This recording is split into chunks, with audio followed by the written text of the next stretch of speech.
अब है हमारे पास ब्लॉक 3। इसमें कौन कौन क्या क्या दिया हुआ है? Importance of communication skills, formal conversation, informal conversation and telephone conversation. तो इसमें से क्वेश्चन ज़्यादा नहीं बनते हैं, कम बनते हैं, तो बस आपको ये ध्यान से पढ़ना है और जो भी क्वेश्चंस आएंगे आपके वो इजीली हो जाएंगे। ठीक है, तो हम देखते हैं कि किस तरह के आपको इसमें से क्वेश्चंस पढ़ने हैं। तो यहाँ पे आपको दिया हुआ है कि व्हाट इज़ कम्युनिकेशन और इसका प्रोसेस क्या होता है। तो यहाँ पे सबसे पहले होता है सेंडर, जो कि बोलता है। जैसे कि मैं अब यहाँ पर सेंडर हुई, जो कि मैं आपके लिए एक इंटेंट मैसेज बना रही हूँ जिसमें एक प्रॉपर मीनिंग है रिसीवर के लिए, और रिसीवर कौन हो? आप हो, जो आप मेरा मैसेज रिसीव करोगे। ठीक है, तो now the message is encoded bye sender, मतलब वो जो मैसेज है ना वो एनकोड हो चुका है बाय सेंडर, मतलब मेरे से, सेंडर मैं हूँ, तो मैंने वो एनकोड कर दिया है, जिसमें मैंने उसकी प्रॉपर अकॉर्डेंस डाली है रूल्स से।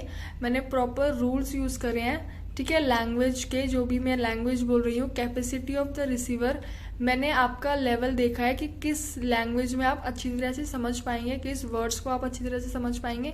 नेचर ऑफ मीडिया, मतलब लैंग्वेज मैंने ध्यान में रखी है कि क्या लैंग्वेज होनी चाहिए मेरे सेंडर की, मतलब मेरी सेंडर की लैंग्वेज क्या होनी चाहिए, उसमें जितनी भी ग्रामेटिकल मिस्टेक्स हैं सब ठीक होनी चाहिए। उसके बाद जब वो मैसेज पहुंचता है रिसीवर के पास, ही या शी, मतलब आपके भी किसी के पास, तो फिर आप उसको मैसेज को डिकोड करते हो, मतलब आप उस मैसेज को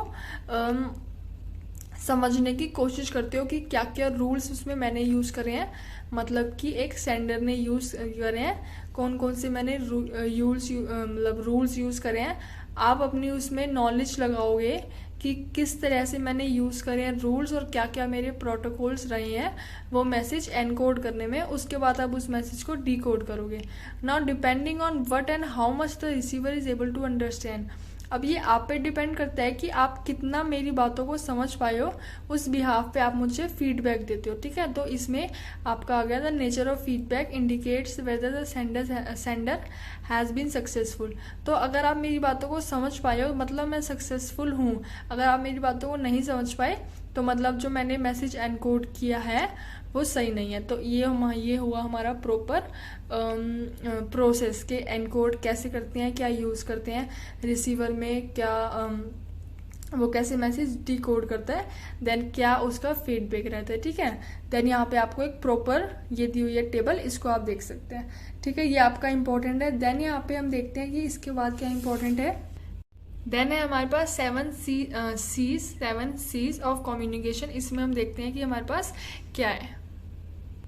सबसे पहले हमारे पास क्लैरिटी, तो जो आपने मैसेज दिया है वो क्लियर, इफेक्टिव और अंडरस्टूड होना चाहिए बाय लिसनर। ठीक है, आपकी जो लैंग्वेज है वो एकदम सही होनी चाहिए ताकि जो लिसनर है उसको अच्छे से समझ आए। अब इसमें आपको कुछ पॉइंट्स ध्यान में रखने हैं। आपकी vocabulary as simple as possible होनी चाहिए। ठीक है, आपका जो वोकैबुलरी है वो सिंपली उसी वर्ड को डोनेट करे जो आप बोल रहे हो। ऐसा ना हो कि आप बोल कुछ रहे हो वो समझ कुछ रहा है। तो आपकी जो वर्ड्स है वो प्रॉपर ऐसी होनी चाहिए कि वो एकदम समझ पाए। देन एम्बिग्विटी, आपकी जो लैंग्वेज है वो इतनी स्ट्रक्चर होनी चाहिए कि ऐसा ना हो कि आप बोल कुछ रहे हो और वो समझ कुछ रहा है। तो आपकी जो वर्ड्स है वो एकदम प्रिसाइज होने चाहिए। देन यहाँ पे है एक्सेसिव जार्गोनाइजेशन, मतलब heavy ineffective in Indian context due to stark differences, मतलब कि आप स्पेशल वर्ड्स यूज़ नहीं करेंगे जो आप अपनी लैंग्वेज, मतलब एक पर्टिकुलर ग्रुप होता है उसमें ही वो वर्ड्स यूज़ किए जाते हैं। आप ऐसे वर्ड्स यूज़ करेंगे जो ऑल ओवर द वर्ल्ड या ऑल ओवर द ऑफिस या ऑल ओवर द जहाँ पे भी आप पढ़ा रहे हैं वहाँ पे वो सारे वर्ड्स यूज़ करे जाए। आप ऐसा वर्ड यूज़ नहीं करोगे जो सिंपली आप घर पे या कहीं अपनी ऐसी पर्सनल लाइफ में यूज़ करते हो। कौन सी सेंस, मतलब जो आपने मैसेज दिया है वो प्रिसाइज, मतलब टू द पॉइंट होना चाहिए और उसमें कुछ भी कम या कुछ भी ज़्यादा नहीं होना चाहिए। ठीक है, तो वो एकदम वर्ड टू वर्ड होना चाहिए। Economy of the expression, the use of word should be cross checked, आपके जो वर्ड्स हैं वो क्रॉस चेक होने चाहिए कि कुछ उसमें गलत तो नहीं है। अब इसमें दिया हुआ है कि ठीक है, अब इसमें जैसे कि आप टू द पॉइंट बोलना चाहते हो तो आप इतना बड़ा ना बोल के छोटा सा बोलोगे। Due to the fact that ना बोल के बिकॉज बोलोगे। In view of the fact that ना बोल के कंसिडरिंग बोलोगे। ठीक है, तो आप ऐसे वर्ड्स यूज करोगे जो टू द पॉइंट एकदम आपकी बात को रख सके। कॉन्क्रीटनेस मतलब कि जो भी आप आइडिया बोल रहे हो, जो भी आपका आइडिया है, ओपिनियन है, वो एकदम प्रिसाइजली लिसनर को समझ आना चाहिए। मतलब आप ऐसा नहीं हो कि आप बोल कुछ रहे हो और आपका आइडिया कुछ और हो, तो आपका आइडिया सिंपली कन्वे होना चाहिए। देन यहाँ पे लिखा हुआ है courtesy, the message communicated must maintain a desirable level of courtesy. मतलब आपकी जो लैंग्वेज है उसमें एक तहजीब होनी चाहिए, आप ऐसे वैसे वर्ड्स यूज़ नहीं करेंगे, ठीक है। आपके प्रॉपर वर्ड्स होने चाहिए वो, मतलब जो आप यूज़ करते हैं, ठीक है। अब देखिए इसमें एग्जांपल दिया हुआ है, your orders can not be delivered in 3 days। तो आप एकदम से ऐसे नहीं बोल सकते डायरेक्ट स्ट्रेट फॉरवर्ड के, ठीक है। आप थोड़ा अच्छे से बोलोगे ताकि उसको भी थोड़ा फील ना हो, ठीक है। We will do our best to deliver your, मतलब आप ना बेस्ट करोगे तो उसको समझ आ जाएगा कि अगर नहीं भी होता है तो इट्स ओके, लेकिन आपने बेस्ट किया। कंप्लीटनेस, तो जो भी आपका मैसेज है उसमें प्रॉपर इन्फॉर्मेशन होनी चाहिए। ऐसा नहीं होना चाहिए कि आपने बोल दिया लेकिन उसमें कुछ वर्ड्स ऐसे हैं जो सामने वाले के डाउट ला रहे हैं दिमाग में, तो आपकी प्रॉपर उसमें सारे वर्ड्स होने चाहिए। Then consideration, relate must take into account listeners to the, आपका जो मैसेज है उसमें ऐसा वर्ड्स नहीं होना चाहिए जो दूसरे को रिलीजन या कल्चर को हार्म करे या उसको दुख पहुंचाए। तो आप अपने जो वर्ड्स हैं वो प्रिसाइजली यूज़ करेंगे। ये हो गए हमारे 7 C's ऑफ कम्युनिकेशन। देन है हमारे पास यूनिट 2, इसमें बताया हुआ है फॉर्मल कन्वर्सेशन। फॉर्मल कन्वर्सेशन कौन होती है? जैसे जो हम ऑफिस में यूज़ करते हैं, स्कूल में यूज़ करते हैं, जो कि हम रिस्पेक्ट के साथ यूज़ करते हैं, उसको कहते हैं फॉर्मल कन्वर्सेशन। बताए हुए हैं जिसकी वजह से आप एक फॉर्मल कन्वर्सेशन कैरी कर सकते हैं, जो वर्ड्स आपको यूज़ करने हैं फॉर्मल कन्वर्सेशन में। यहाँ पे आपको कुछ रूल्स बताए हुए हैं कि ये है आपको यूज़ करने हैं, आप ऐसे सेंटेंस यूज़ नहीं कर सकते, तो ये बस आपको रीड करना है, ओके। इसमें ऐसे कुछ रूल्स नहीं है, बस ऐसे कुछ वर्ड्स हैं जो आप यूज़ नहीं कर सकते फॉर्मल कन्वर्सेशन में। अब है हमारे पास इनफॉर्मल कन्वर्सेशन। इसमें हम देखते हैं कि हमारे क्या क्या इंपॉर्टेंट पॉइंट्स हैं। अब गाइज ये जो ब्लॉक है ना, इसमें आपके ज़्यादातर क्वेश्चंस, मतलब बहुत कम क्वेश्चंस आते हैं, तो ये ब्लॉक आपको सिंपली रीड करना है। मैं आपको लास्ट में बताऊंगी कि किस ब्लॉक को आपको ज़्यादा ध्यान देना है और किस ब्लॉक के आपके सबसे ज़्यादा क्वेश्चंस आएंगे। तो हम देखते हैं अब इस यूनिट में क्या है, इनफॉर्मल कॉन्वर्सेशन। अब इसमें आपको वर्ड्स बताए हुए हैं कि क्या क्या वर्ड्स आप यूज़ कर सकते हैं अपनी डे टू डे लाइफ में। She is kind of cute, ठीक है। आप अगर काइंड ऑफ क्यूट को काइंड ऑफ क्यूट, तो ऐसे ऐसे वर्ड्स हैं जो आप बोल सकते हो। तो बेसिकली इसमें ना कोई रूल नहीं होता, जैसे कि आप मतलब जो इनफॉर्मल होती है, इनफॉर्मल मतलब आप दोस्त से बात कर रहे हो, फैमिली से बात कर रहे हो, तो उसमें आप कैसे भी वर्ड्स यूज़ कर सकते हो, मतलब जो एकदम, मतलब ऑब्वियसली आप रिस्पेक्ट से आप बोलोगे, लेकिन एक होता है उसमें चिल मोड होता है कि आप उसको चिल मोड में यूज़ कर सकते हो। देन गाइज हमारे पास है ब्लॉक 4। अब इसमें इन दोनों में से कुछ ऐसे पॉइंट्स हैं जो आपके एग्जाम में आएंगे और इन दोनों में से काफ़ी पॉइंट्स हैं जो एग्जाम में आ सकते हैं। तो हम देखते हैं कि कौन से पॉइंट्स एग्जाम में आएंगे। Block 4 unit 2।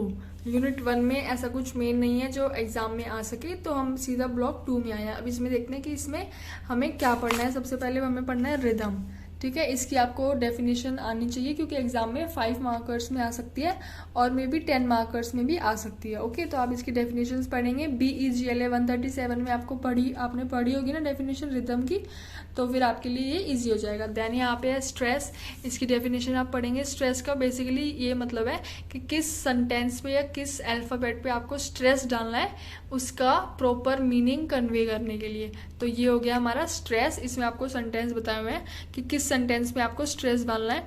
ये जो अंडरलाइन हो रखे हैं, ये आपको स्ट्रेस डालना है। तो ये होता है हमारा स्ट्रेस, कि किस वर्ड पे हमें स्ट्रेस डालना है ताकि हम एक प्रॉपर मीनिंग दे सकें। अब इनोटेशंस क्या होती है? Intonations is the music of language. अब ये म्यूजिक ऑफ लैंग्वेज क्या है? तो ये एक ना पिच होती है कि किस पिच पे आप एक क्वेश्चंस पूछ रहे हैं, आपकी जो पिच है वो कितनी, मतलब पिच मतलब आपकी वॉल्यूम। अब जैसे आप गुस्से में होते हैं तो आपकी पिच हाई होती है, आप जोर जोर से बोलते हैं। आप काम होते हैं तो आपकी पिच कम होती है, आप धीरे धीरे बोलते हो। तो उसी को कहते हैं इनोटेशंस, कि कहाँ पे आप अपनी पिच ज़्यादा कर रहे हो और कहाँ पे आप अपनी पिच कम कर रहे हो, ठीक है। तो इसमें आपके 2 पार्ट्स है, फॉलिंग इनोटेशंस एंड राइजिंग इनोटेशंस। फॉलिंग इनोटेशंस मतलब आपकी जो आवाज़ है वो धीमी हो रही है, like nice to meet you, तो यू बहुत छोटा आया और बहुत धीरे आया, तो आपकी फॉलिंग इनोटेशंस है। देन यहाँ पे rising intonations, do you like your teacher, तो हम टीचर पे फोकस कर रहे हैं, टीचर पे हमारा स्ट्रेस आ रहा है, टीचर पे हमारी वॉल्यूम तेज हुई, तो इसको कहेंगे राइजिंग इनोटेशन। ये एग्जाम में आ सकता है, आप इसको अच्छे से रीड कर लें। देन है हमारे पास unit 3 speaking activities, stories, dialogues, role playing या डिबेट्स। ठीक है, तो हम इसमें देखते हैं कि आपको कैसे पढ़ना है। सबसे पहले हमारे पास स्टोरी है और उसमें बताया हुआ है कि क्या एलिमेंट्स होते हैं स्टोरी के, क्या क्या एक स्टोरी यूज आती है। तो सबसे पहले एलिमेंट्स ऑफ स्टोरी में है सेटिंग, आप किस तरह से, किस टाइम पे, किस जगह पे वो स्टोरी प्लेस कर रहे हैं, या फिर आप वो मतलब आप कहीं वो जंगल में स्टोरी मतलब उसके सीन्स डाल रहे हैं, या फिर वो कोई स्कूल है, या फिर वो कोई college, office, anything it be, तो आप कहाँ पे वो जो वो स्क्रिप्ट है अपनी वो कर रहे हैं, तो उसको बोलते हैं सेटिंग। उसके बाद है हमारे पास कैरेक्टर्स, आप क्या क्या कैरेक्टर्स यूज कर रहे हैं, पीपल, एनिमल, क्रिएचर्स, कौन कौन से आप कैरेक्टर्स यूज कर रहे हैं, कौन आपका प्रोटैगनिस्ट होगा मतलब कौन आपका मेन गाय होगा, और कौन आपका एंटागनिस्ट होगा मतलब कौन आपका बैड गाय, या नॉर्मल लैंग्वेज में बोलेंगे तो विलन होगा। ठीक है, कैरेक्टराइजेशन, ये आप डेफिनेशन याद कर लें, in a way which an author shows the personality, मतलब कैरेक्टराइजेशन मतलब किस वे में एक ऑथर बता रहा है उसकी पर्सनैलिटी, या तो वो मेन मतलब सिंपली बता रहा है, या फिर वो बहुत बढ़ा चढ़ा के बहुत अच्छे से बता रहा है, उसको हम बोलते हैं कैरेक्टराइजेशन। एक होता है डायरेक्ट कैरेक्टराइजेशन, एक होता है इनडायरेक्ट। डायरेक्ट में हम सीधा बोल देंगे कि वो लड़की है और वो बहुत शाय है, इनडायरेक्ट में बोलेंगे कि वो बहुत लड़की है और वो बहुत प्लेन है, कीन है, हैप्पी है, तो हम ऐसे ऐसे वर्ड्स यूज करेंगे, वो होता है इनडायरेक्ट। ओके, ये हो गया हमारा सेकंड पॉइंट। देन हमारे पास थर्ड पॉइंट है plot, series of events and characters actions that relate to the central conflict, मतलब जो पूरी स्टोरी का एक पॉइंट है, मेन पॉइंट ऑफ व्यू है, वहां पे जो एक्शन टेक प्लेस होता है उसको हम कहते हैं प्लॉट। अब कॉन्फ्लिक्ट क्या होता है, जैसे अब पिक्चर में दो ऐसे मेन हीरो होते हैं, या फिर जो दो ऐसे दोस्त होते हैं, उन दोनों के बीच में लड़ाई वड़ाई जाती है ताकि वो स्टोरी को इंटरेस्टिंग बनाने के लिए, उसको कहते हैं कॉन्फ्लिक्ट। देखिए यहाँ पे दिया हुआ है, या कैरेक्टर कैरेक्टर के बीच में हो सकती है, कैरेक्टर या नेचर के बीच में हो सकती है, कैरेक्टर या सोसाइटी के बीच में हो सकती है, तो इसको कहते हैं कॉन्फ्लिक्ट। ठीक है, अब कॉन्फ्लिक्ट के बाद आती है थीम, और ये सबसे इम्पोर्टेंट है कि आपकी स्टोरी की जो थीम है वो क्या है। तो आप थीम कैसे फाइंड करते हैं, सबसे पहले आप प्रोटैगनिस्ट फाइंड करते हैं, और फिर कैची फर्स्ट पैराग्राफ, मतलब आप फर्स्ट पैराग्राफ कैची, मतलब आप एक ऐसे वर्ड्स यूज करते हैं जो आपके रीडर को आपकी तरफ आकर्षित करें और वो आपकी जो बुक है उसको कैची बनाए। ये हो गया आपका पूरा स्ट्रक्चर कि आप पूरी स्टोरी को कैसे स्ट्रक्चर करते हैं, और ये इंपॉर्टेंट है, कई बार आया हुआ है, तो आपको स्टोरी का अच्छे से याद करना है। देन है गाइस यहाँ पे डिबेट। डिबेट क्या होती है, जब दो लोग अलग अलग ओपिनियन के साथ अपने वर्ड्स रखते हैं, उसको सिंपली कहते हैं डिबेट। उसमें आपकी पूरी ये पैराग्राफ दे रखा है, आपको ये सिंपली पढ़ना है। आपने इसमें बताया हुआ है कि आपकी क्या स्पीकिंग स्किल्स, लिसनिंग स्किल्स, किस तरह से अपनी पॉइंट रखेंगे, किस तरह से एक डिबेट होती है उसको कैसे हम करते हैं, तो ये इसमें पूरा बताया हुआ है। आपकी रीडिंग स्किल्स, आपकी क्रिटिकल थिंकिंग कितनी अच्छी होनी चाहिए, क्या टीम होनी चाहिए आपकी, किस तरह से अपने पॉइंट्स रखेंगे, ये सब आपका डिबेट में बताते हैं। तो ये सब आप रीड कर लेंगे ना तो आपको हो जाएगा, क्योंकि डिबेट हम सबने स्कूल में कभी ना कभी की होती है, तो हमें पता होता है कि क्या क्या करते हैं, तो आपको सिंपली उनको वर्ड्स में लिखना है।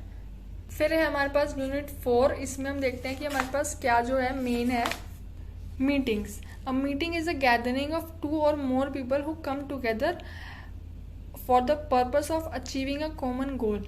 तो मीटिंग जब होती है जब बहुत सारे लोग एक चीज़ को एनहांस करने के लिए, एक प्रोजेक्ट को बनाने के लिए एक साथ आते हैं, तो उसको हम कहते हैं मीटिंग। वो सब अपने आइडिया रखते हैं, सबको आइडियाज़ को मिला के एक proper new idea, big idea form होता है, तो वो पर्पस होता है मीटिंग का। अब इसमें दिया हुआ है कि मीटिंग के प्रिंसिपल्स क्या क्या होते हैं। ठीक है, तो इसमें आप ये सब सिंपली पढ़ लेंगे। Types of meeting, meeting etiquettes, be on time, make introduction. तो क्या क्या आपको करना होता है, यही कि टाइम पर आइए, अच्छे से बैठिए, अच्छे से बोलिए, प्रिपेयर रहिए अपने क्वेश्चंस के साथ, अपने आइडियाज़ के साथ। तो ये होता है एक मीटिंग का सिंपल। लास्ट टॉपिक है हमारे पास प्रेजेंटेशन। प्रेजेंटेशन क्या होती है, जब हम स्कूल में प्रोजेक्ट वगैरह दिखाते थे ना, मैम को खड़े होकर अपना प्रोजेक्ट समझाते थे कि आपने ऐसे बनाया है, ये वर्ड्स यूज करे हैं, तो दैट सिंपली कॉल्ड प्रेजेंटेशन। उसको अपने वर्ड्स में लिखेंगे, आप रीड कर लेंगे। ठीक है, सिंपली आपको बस रीड करना है, और ये कुछ दिए हुए हैं कि किस तरह से अपना मैसेज, किस तरह से अपने फैक्ट्स बताएंगे। तो ये सिंपली बस आपको रीड करना है, ये सारी चीज़ें जो आपने की हुई है, बस आपको इनको प्रॉपर फॉर्म, वर्ड्स में फॉर्म करना है ताकि आप एग्जाम में लिख सकें। ओके, तो यहाँ पे हमारा जो ये पूरा कंप्लीट होता है। सबसे इम्पोर्टेंट हमारी इसमें क्या है, ब्लॉक 1 और ब्लॉक 2, ये हमारे सबसे इम्पोर्टेंट है। ब्लॉक 1 और ब्लॉक 2 आप बिल्कुल स्किप नहीं करेंगे, दोनों अच्छे से पढ़ेंगे। उसके बाद ब्लॉक 4 की जो है लास्ट यूनिट्स, जिसमें आपकी ये रिदम वगैरह और स्टोरीज, डिबेट, प्रेजेंटेशन दी हुई है, ये आप करेंगे। ठीक है, ये हो गया। और जितनी भी बची हुई यूनिट्स हैं जो आपने रीड नहीं करी हैं, जिनमें क्वेश्चन ऐसे डायरेक्ट नहीं आएंगे, उनके आप करेंगे चेक योर प्रोग्रेस।